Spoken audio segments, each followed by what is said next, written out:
Okay, Unit 5, Lesson 2, we're looking at tape diagrams today with algebraic equations. So we're going to learn how to draw a tape diagram from a scenario, and then also use a tape diagram to find an unknown value.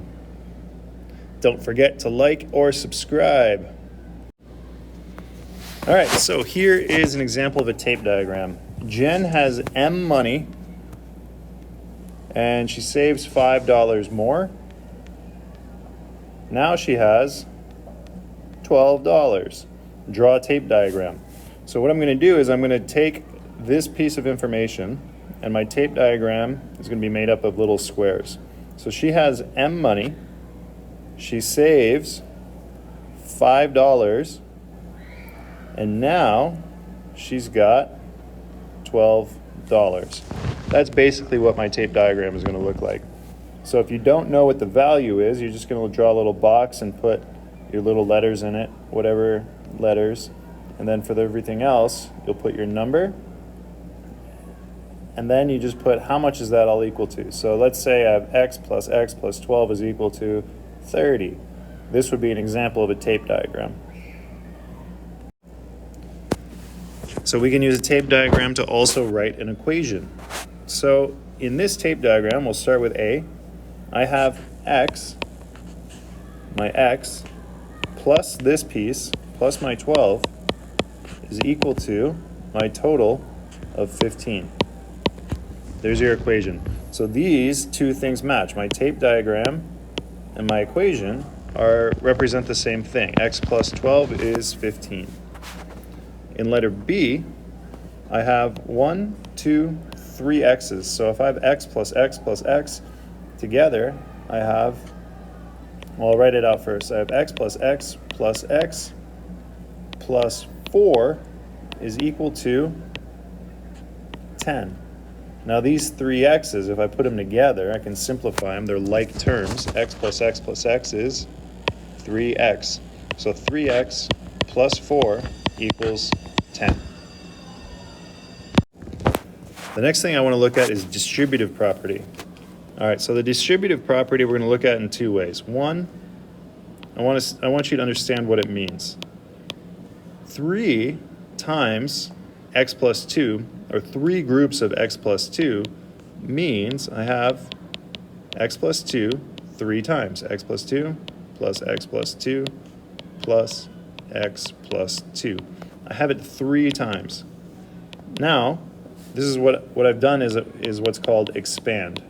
I expanded it out. I blew it out, made it bigger.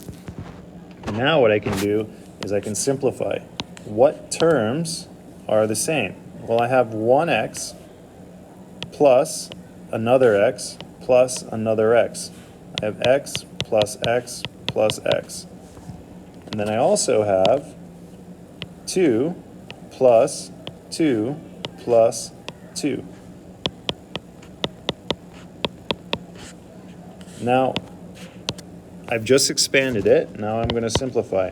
X plus x is 3x, and 2 plus 2 plus 2 is 6.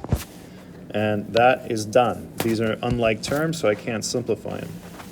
Now, the other way to solve this is using the distributive property. I know that 3 is being multiplied by everything inside. So what is 3 times x? 3 times x is 3x, and 3 times 2 is 6. So you can see that I get the same result for both. All right, in this problem, this is a little bit more advanced problem, but it still works the same way. We're still distributing this term 4 across both of them. But I'm going to expand it out first. So if I have 4 groups of 2x minus 3, that means I have 2x minus 3 4 times. 2x minus 3, one more time, 2x minus 3. Good. Now what I'm going to do is combine my like terms. So I have 2x plus 2x plus 2x plus 2x. So I have 2x plus 2x plus 2x plus 2x.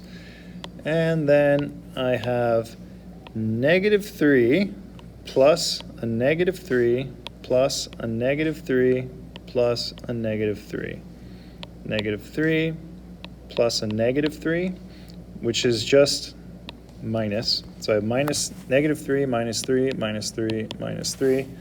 And then together, put all of that combined, 8x minus 12.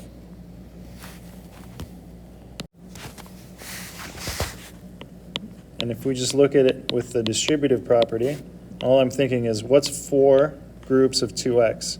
4 groups of 2x is 8x, and 4 groups of negative 3. 4 groups of negative 3. What's 4 times negative 3?